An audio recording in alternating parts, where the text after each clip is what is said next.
never so often been very openly offered illicit drugs in person, face to face with somebody that I didn't know, more than I have when I'm in jail.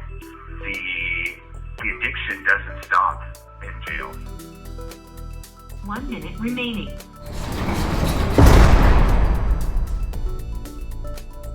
To choose to be in a relationship with someone who is incarcerated is extremely difficult. I don't see Sebastian as that criminal stigma. I see him as this wonderful man who has made my life extremely better, despite all this hardship and weird situation that I find myself in now. I think it's not fair to put anyone who has been in or out of the system into a box that is just like, it's like the scarlet A, but criminal, felon, convict, whatever you want to call it. The purpose of this recording and video is really just to question and challenge any negative and stigma or stereotype that you are putting not only on people who are incarcerated or have been, but on anybody, period.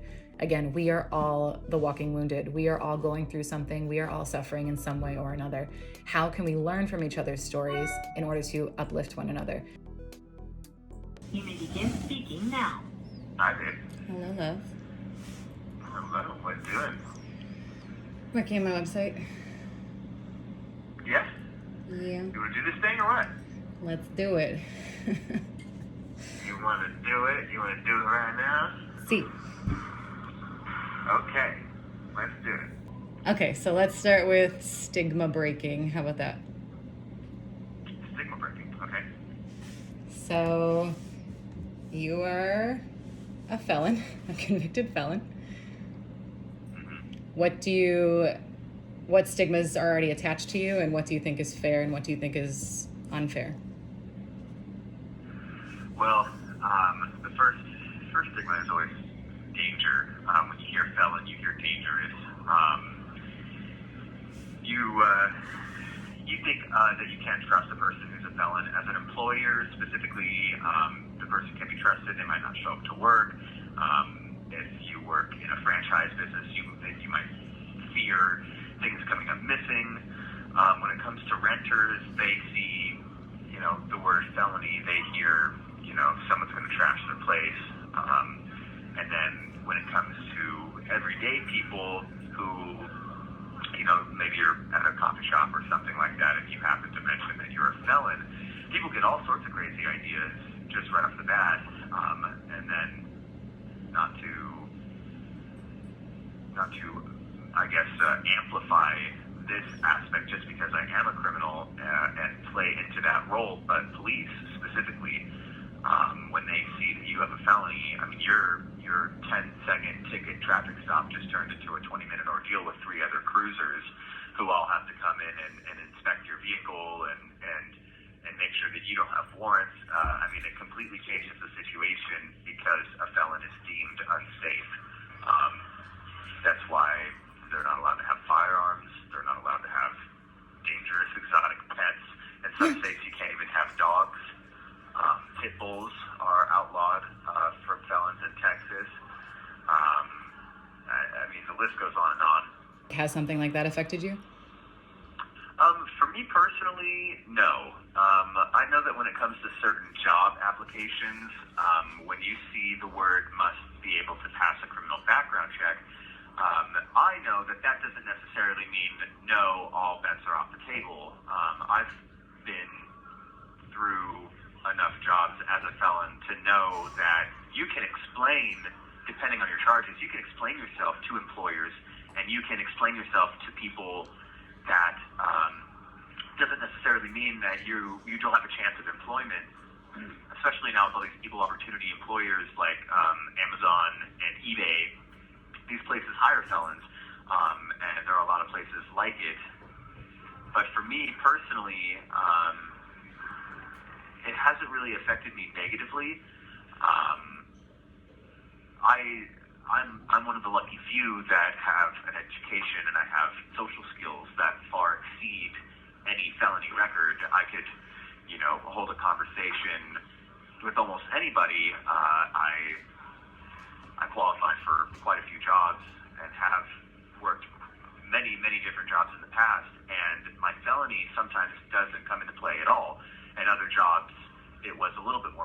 it really depends on what kind of life you want to live, how much it affects you.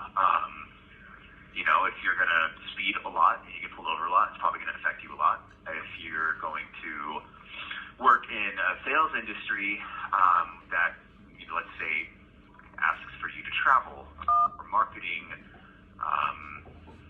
workshops, seminars, things like that, sometimes that gets in the way. Insurances won't cover you on a business trip because you're a felon. When I was working for a car dealership in Oregon, they would not allow me to test drive vehicles with customers because I was a felon, and their company's insurance wouldn't insure me because I was a liability risk. What else besides employment do you think has affected you or will affect you when you are released? Socially, from where I was from, I grew up in a town where everybody knew everybody, and so I was kind of the neighborhood criminal. I was the group criminal. Nobody else in my friend group had ever really been in trouble. I was the only one that had done any serious jail time, if any jail time at all, and that led to a lot of judgment in my circle. Some bar venues wouldn't allow me into their establishment because I had a criminal background, because they thought that it brought a bad name to their business or the wrong crowd to their bar. Socially, it was acceptable to be a criminal, but you were accepted into the group. You weren't turned away, but at the same time, you were judged and ridiculed for it. Whether that be in passive-aggressive jokes and remarks, or you know, teasing like, "Oh, hey, you're still here. You're not in jail. Good to see you."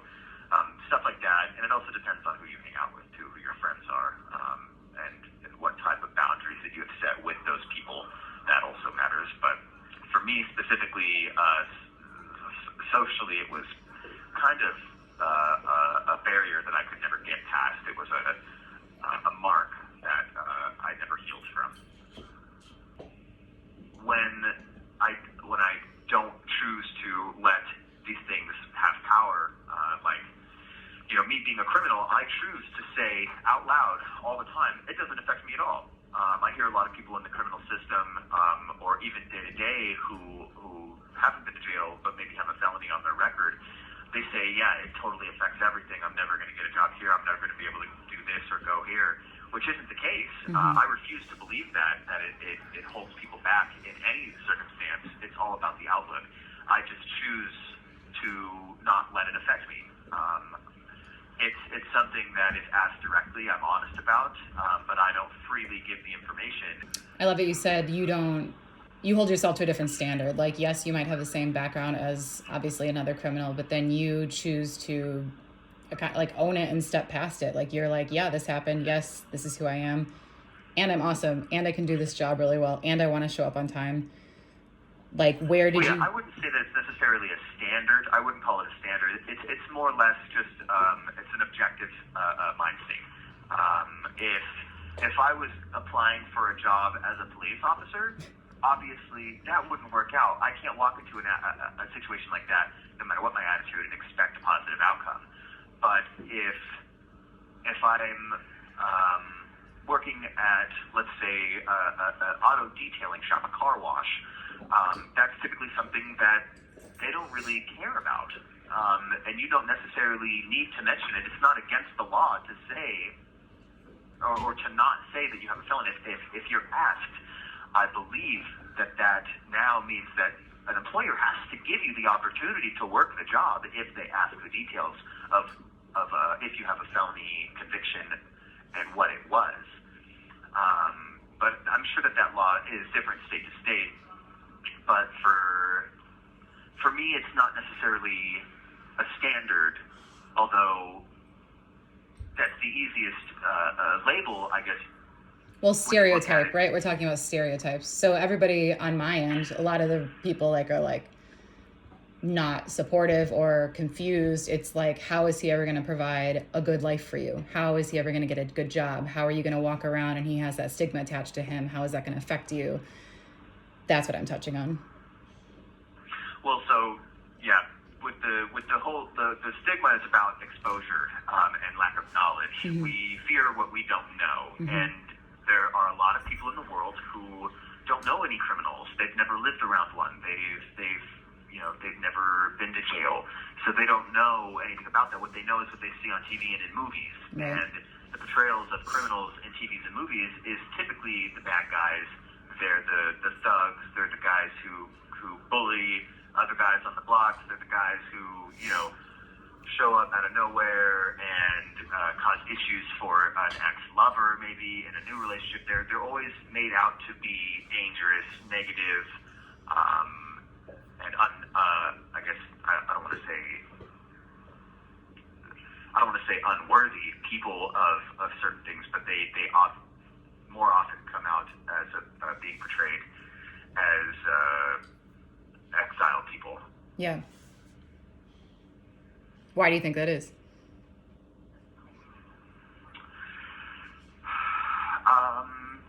That's a really good question.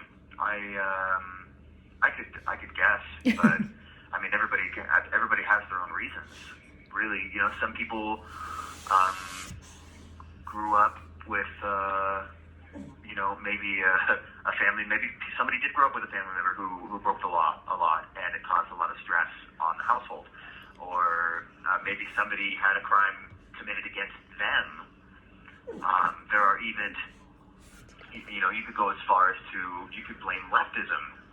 Somebody wanting to be behind somebody because it makes them feel important, even though they were never personally harmed or injured or have anything to do with whatever movement that they are against or that they are for, if that makes any sense. I think that at the end of the day, media is the biggest one. News media and television and radio, TV shows, movies, that sort of stuff is probably the main, I would say the main contributor to 1 minute remaining. the danger stigma. Yeah, I would agree with you. Cyrus is very excited hearing your voice, I think. Is he? He's jumping all over me. Yeah. Oh, God. I love you. I love you too. You gonna call me back? Do you need to go? Mm-hmm. Yeah, I'll call you back. Okay. You may begin speaking now. Hello, love. Hello, love. How was that? Was that fun? I'm still recording. Do you want to do more? Well, I'm curious more. Yeah, I think it is the media. I think that it's just all, it's like good versus evil all the time. And if you have an attachment like a criminal record, you are evil, period. Like there doesn't seem to be a gray area unless it is like, it's like you've been affected by the criminal justice system, or you were just in a bad situation, or it's like, oh, you were 15. It doesn't matter. Well, I think that the way that criminology has progressed in the last 50 years, with prisons being for-profit across the nation, and with governments not choosing to put money into reform and rehabilitation rather than incarceration, the money will always be in building jails and in housing inmates and receiving the taxes for those things. As long as companies make money off of it and use that money for propaganda, whether it's at a state and Congress level, or even down to like I said, radio talk level, all throughout in between those two areas, you're not hearing a lot of talk about poor criminals. How can we help them more? How can we instead it's how do we protect ourselves from them? How do we stop crime? How do we keep ourselves safe at night? And I think that there always has to be a bad guy. Mm-hmm. Humans have always loved the idea of the mythology behind good and evil. light versus dark. And if there wasn't somebody to blame, people would find a reason. They would find someone to blame. There will always be somebody to blame for something, and there's always going to be people pointing fingers at other people for things. And granted, a lot of criminals bring that upon themselves. They do choose to put themselves into that kind of gridlock space, but some aren't. Some are influenced into it. Some are birthed. They're born into a life of crime. Yeah. And unfortunately, I think that the state, it's a police state, and the state wants to control people, and the easiest population to control is actually criminals. More so than the Fox CNN news watchers, more so than the churchgoers, more so than the consumers, is the criminals. It's easy to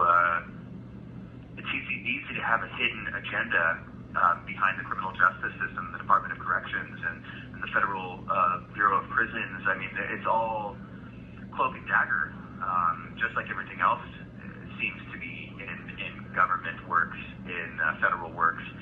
There's always going to be an agenda, and what that agenda is, we may or may not never know. But when it comes down to it, criminals make up a big population, a big percentage of population in every city, and no matter how you look at it, those are dollar signs to someone somewhere. Definitely. Do you think so? Is it working? Like, are you becoming a better human from within and getting ready to be a great citizen for the United States of America when you get released? Well, so that's the thing is for me, every time I've ever been in jail, I always have the idea of, in my head while I'm there, that I'm going to do better, I'm going to be better. I hear this constantly with the other guys around here is they're done. They don't want to do this anymore. They don't want to. They've said this before 1,000 times, and then you're encouraged to ask, well, what's different this time than last time? And they may have an answer, they may not have an answer, but the real problem is that this place isn't a breeding ground for better futures. It's more or less the ember, the little spark that starts it, and then as soon as these people are released, they're quickly snuffed out because there's no resources once you leave the prison system or once you leave a jail. Once you're targeted with that label of criminal, of felon, your chances drop significantly in life. As far as, I mean, I'm sure that the statistics are somewhere out there, but I mean, if you look at the comparisons between, let's just say Group A and Group B, let's say Group B all have felonies, and you ask them all the same questions. What age do you think you'll get married? What age do you think you're going to have kids? So on and so forth. You ask these life questions, and then 10, 20 years down the line, you ask these questions again. What age did you get married? What age did you have kids?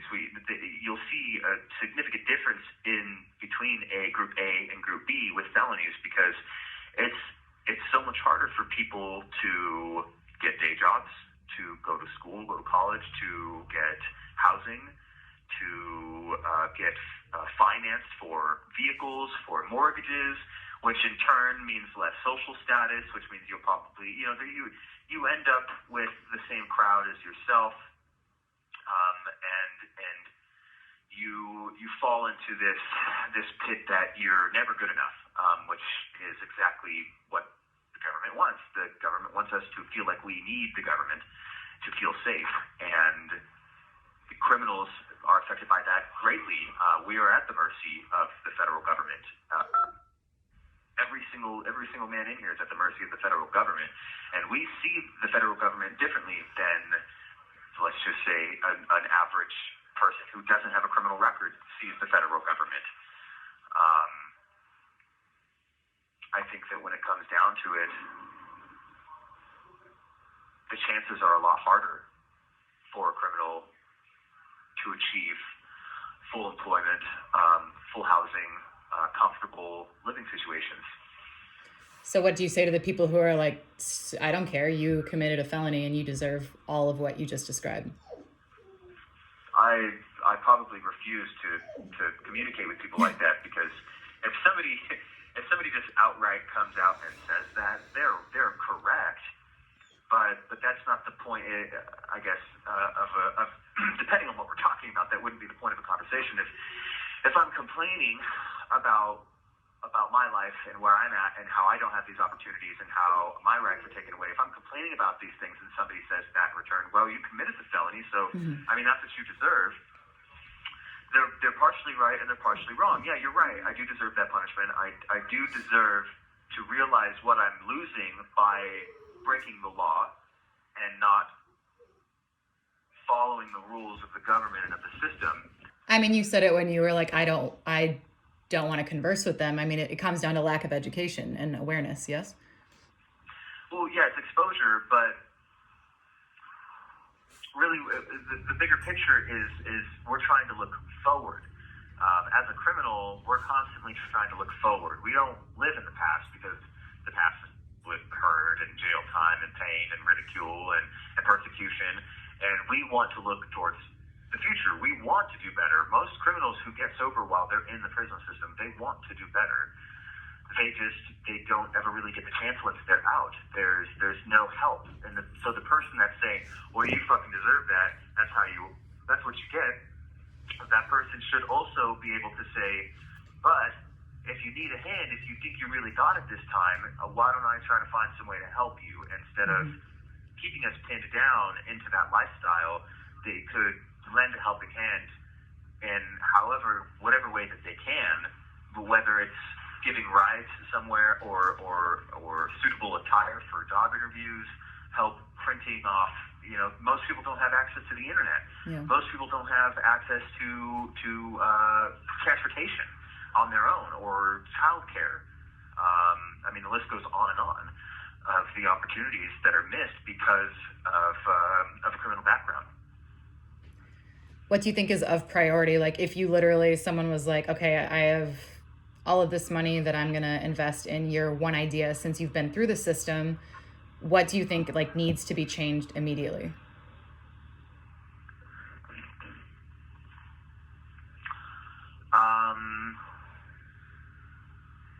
I would probably say public interaction,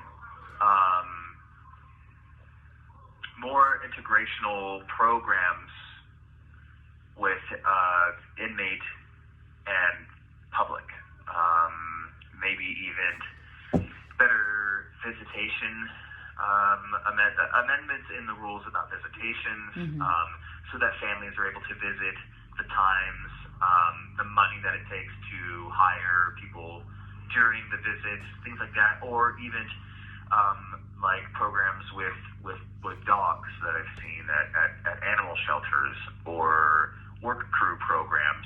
Those programs typically end up to be more successful than not, because counties benefit from that. The criminals go out on work crew and they clean up the freeways, they clean up camping spaces in national and federal parks and state parks, they clean up city parks, they do street cleanups. There's all sorts of things that criminals are able to do that I've seen in the past that is becoming less and less, I guess, acceptable. You see it less and less. You hear work crew less and less, because they think it's not working, because they get one or two people maybe a month or a week that run off and run away, and then the community says, well, you put the community at risk because criminals are all bad people, when these people are just, they're really running for their lives.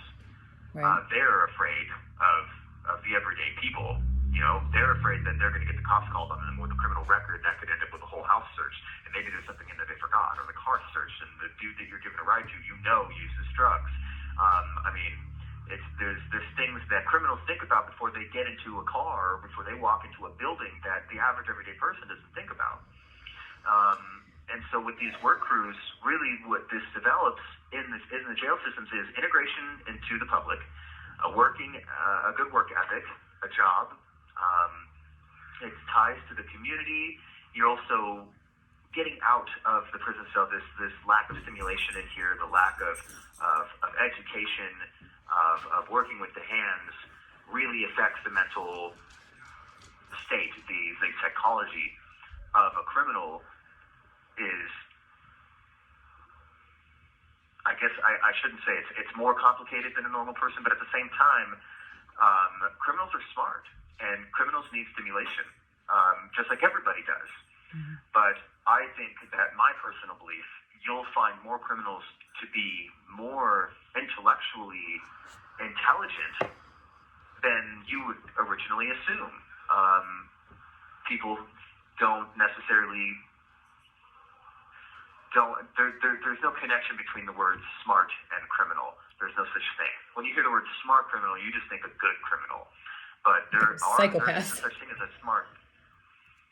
Well, like a criminal who does what he does well, that crimes very well. But that's not what I mean. I mean somebody who has great intelligence and great capability who also has committed crimes. And these people want nothing more like to work and to see their family. I mean, that's what I hear most. That's what I hear more than anything is that they wish that they could have physical visits, hand-to-hand visits, and more opportunities in jobs, more opportunities in work programs. Being on 1 minute remaining. Being on house arrest, things like that. If somebody was to invest any sort of money. I mean, that's such a complicated question because there's so many things that need to be fixed about the correctional system. But it sounds like you think making people spending their time wisely while they're doing their time would be the most beneficial from your point of view. Yeah. If money could bring more programs, if money could bring more opportunities for visits, then that would be helpful. Otherwise, I don't think that there's a lot that money can do unless it's to pay Congress to make amendments to laws. You may begin speaking now. I got time for one more question, and then I got to lock down. Okay. So I'd like to know, what is it really like in there? I love what you said about the things that go through your brain before you even get in a car with someone once you're on the outside. People have no idea what it's like to be incarcerated. People have no idea that I have to put money on the phones. It's just really interesting now that I'm in it to think about this education that I got since you were arrested. But you guys don't have, you're super smart and you're resourceful, but yeah, you're making the best out of your time by not being, you can't be a better person for where you're at right now. Well, yeah, the reality of the situation is that the jails are a lot more dangerous than the streets. For me personally, I know that I can attest to this, that I've never so often been very openly offered illicit drugs in person, face-to-face with somebody that I didn't know, more than I have when I'm in jail. When I'm not in jail, when I'm on the streets, as they call it, when I'm on the streets, nobody just walks up to you and says, "Hey, do you want to smoke some crack? Do you want to snort a line of cocaine? Do you want to do these crazy drugs?" But in jail, it happens quite often, more frequently than it ever has happened not in jail. And the scary thing is that these things are just as readily available as they are on the streets. These drugs, alcohol, cigarettes. I mean, it's all here. Tattoos, gambling. All your vices are still here. The addiction doesn't stop in jail. How many people? For a lot of people, addiction starts in jail. I never thought about that. How many people do you think are active addicts? Where, right now, look around the room. More than 50%. Out of about 50 men, I would say 25 actively use every day. Every day in front of you. Mm-hmm. And I'm sure there's some who are trying to quit. Yeah. Actually, it's funny you mentioned that. There was a fellow just last night who came into the room in tears with his drug in hand and was saying that he can't stop, that he's so in debt, but he can't stop, and was crying about it, but was clearly, just looking for a space to use the drug, not necessarily, and to be heard, but not looking to stop. It was a really sad situation. This grown man was in tears saying that he cannot stop because it's so readily available in here, and it's so easy to just say, yeah, let me get one more, I promise I'll pay you. Yeah, add a little bit more to that, I promise I'll pay you. Yeah, you know what, I promise I'll pay you. And then next thing you know, these guys are $300-400 in debt, about to get stabbed by an opposite race who they got the drugs from. And then it turns into a race war, and that activates 4 other modules in the area, just a race war, all because, situations like that happen frequently, all the time. And there's nothing that can be done. I think that's the worst. I think it has to be said, is that the worst thing is that there's nothing that they can do about it. On that note, this is why you never tell me anything about your day-to-day. This is why I never tell you about my day-to-day, my love. I knew I'd get it out of you somehow. It is really sad. It's sad. It's really sad. This all tears away at the soul slowly, and with the enticing, the thought of drugs being in here and alcohol being so readily available and tobacco in here. It's really easy to get comfortable and not fall into the system that's within the system.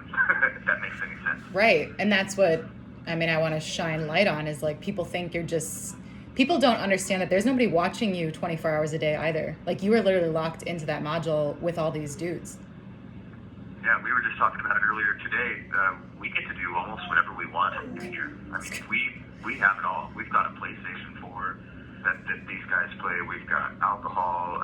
The COs, the staff that work here communicate with us when they're going to search cells, so we're able to hide things. They walk past cells that clearly have odors emanating from them of whatever types of drugs are being smoked, whether it be tobacco or whether it be, any other kind of drug. It's just they turn a blind eye because they know that if they did, it would cause more damage for the inmates to go crazy than for them to just turn a blind eye. Because if they don't turn a blind eye and they say something, they put a target on their back.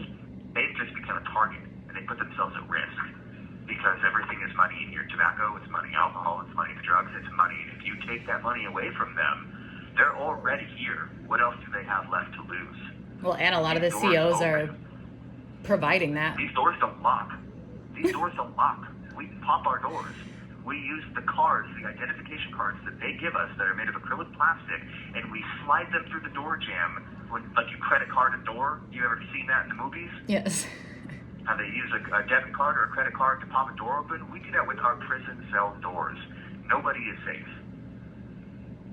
The prison system is a joke. It's a lie, and it's nothing but mass control of a certain type of population. And in my opinion, an extremely able-bodied and intelligent and capable group of people that could change the world if they had been given different resources and had been given different opportunities. And I think that's the purpose. I think it's the point. And he got cut off.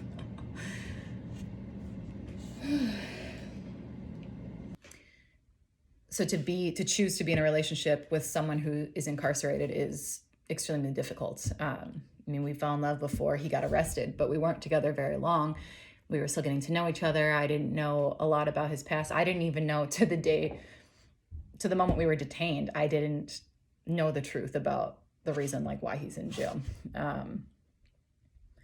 So that stuff's hard, but I'm a romantic, and I believe I'm gonna follow my heart over whatever everyone's opinions are about my situation or what they think of this man who is a criminal who they don't even know. I don't see Sebastian as that criminal stigma. I see him as this wonderful man who has made my life extremely better despite all this hardship and weird situation that I find myself in now. I love him, and it's again, it's an education. But again, the purpose of this little chat and this idea of like shedding light on what it's like to be behind bars and incarcerated and going through the system and dealing with everything. It's so much. And I had no idea. I'm a privileged white girl. Grew up in the suburbs and moved around a little bit. We've all had our deal of suffering, but this is a whole new level. And he has so much support from me and from my sister and from his grandma. I mean, he's not in contact with his immediate family besides his grandma. He doesn't have friends in Oregon where he came from. Is that his fault? Like, probably, you know, but again, there's like always these stages of why we choose to do what we do. And I think it's not fair to put anyone who has been in or out of the system into a box that is just like, you know, it's like the scarlet A, but criminal, felon, convict, whatever you want to call it. These are incredibly smart, able-bodied humans, as you can tell just from listening to him, even if you were just listening for 60 seconds. Like, Sebastian's one of the most intelligent creatures I've ever met in my entire life. And from hearing other things that from his friends now, you know, who are other inmates, like they have their own little ecosystem and village from within. They're all doing something in order to help one another. Sebastian like stitches beanies together out of prison socks. He does a lot of things that is considered contraband. I'm not going to talk about that. Nothing dangerous. He's not violent. But you have to, bottom line, like you have to do what you have to do, and whether that's in prison or on the street. And I think that a lot of people who have that like strong attachment to stigma can't see past their picket fence or their American dream. And they haven't perhaps been in the seat that me and many millions of other Americans or humans on this planet have had to deal with, is like, do I put money on the phone so I can talk to the person I love? Or do I put more money towards my credit card bill or for my debt? Or it sucks. Like constantly you're on edge of making these decisions. It's just hard. I could go in circles talking about like all of the ups and downs. But at the end of the day, I love this man and I choose to show up every day to commit to him, whether he's in jail or when he gets released, you know? So the purpose of this recording and video is really just to question and challenge any negative and stigma or stereotype that you are putting not only on people who are incarcerated or have been, but on anybody, period. Again, we are all the walking wounded. We are all going through something. We are all suffering in some way or another. How can we learn from each other's stories in order to uplift one another and in order to not make the same mistakes, whether that be me dealing with my depression and making better choices moving forward rather than encouraging my sadness and my struggle, whether that be someone like Sebastian who is going to get released and then doesn't choose to live in the same lifestyle and get caught again. I don't know. We all, again, are dealing with whatever we're dealing with, and we just have to make better choices in order to live a better life.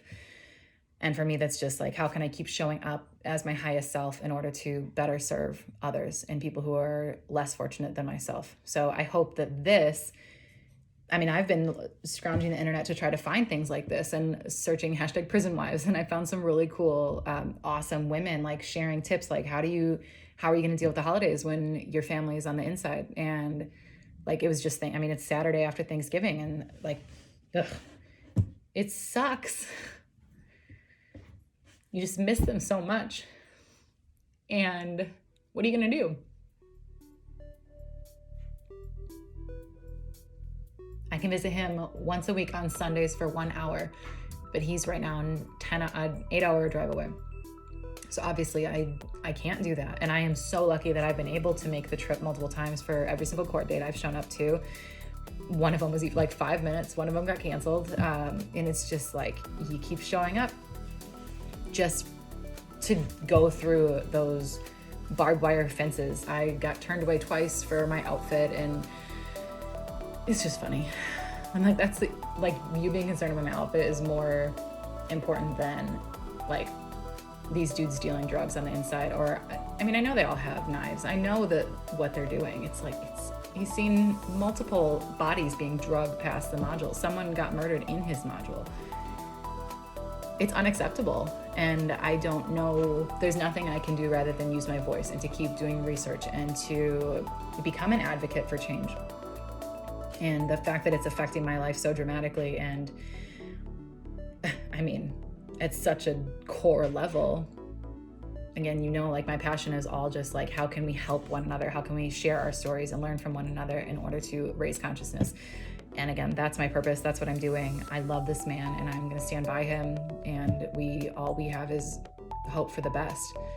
And we're very privileged, lucky people to come from backgrounds that provided education. And my circumstance was safe, his not so much, you know, and just you see the differences from whatever traumas it is that you go through, and then good luck, released into the wild, you know. He did the best he could, and I just hope that when he's released and that we can be together and live our version of a normal, happy life, that things will get better. And I hope that for everyone, for you too. 1 minute remaining.